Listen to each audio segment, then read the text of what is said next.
Very good morning to our RANsquawk listeners. Welcome to the European wrap-up for Thursday, 9th of September. Just gone through 11 o'clock now in London, and three major real themes which have gripped the markets so far and boosted risk appetite as we head into the North American Open, with the stock futures on both sides of the ponds up around their best levels. Firstly, we're going to look at the Irish debt auctions, T-bill auctions today from Ireland, given some of the focus that's been on the country, having seen a recent sovereign downgrade and also the Euro lifetime rise in the spreads earlier this week. The T-bill auctions, though, were very aggressively bid, and since then we've seen both the Euro benefits as well as general risk appetite across the board, and that has meant that those peripheral spreads with German bunds on a 10-year bond yield basis have tightened across the board post those T-bill sales. Elsewhere, we've had upbeat comments as well from the likes of the Greek finance minister and their debt agency chief. And ECB's Mersch made some generally upbeat comments in regards to the Eurozone recovery now starting to be seen on a broad basis.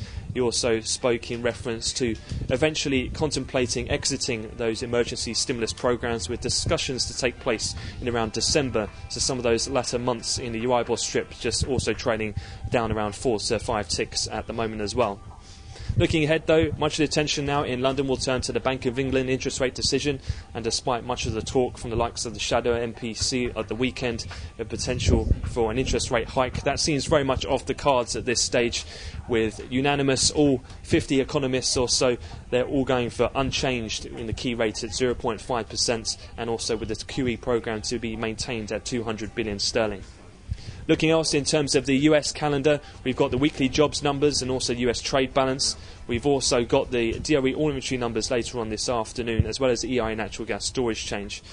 And just in terms of fixed income, following on from the relatively well-bid 10-year auction yesterday in the US, we'll also have the 30-year note, $13 billion worth, as well as the week's second New York Fed Treasury purchase later this afternoon.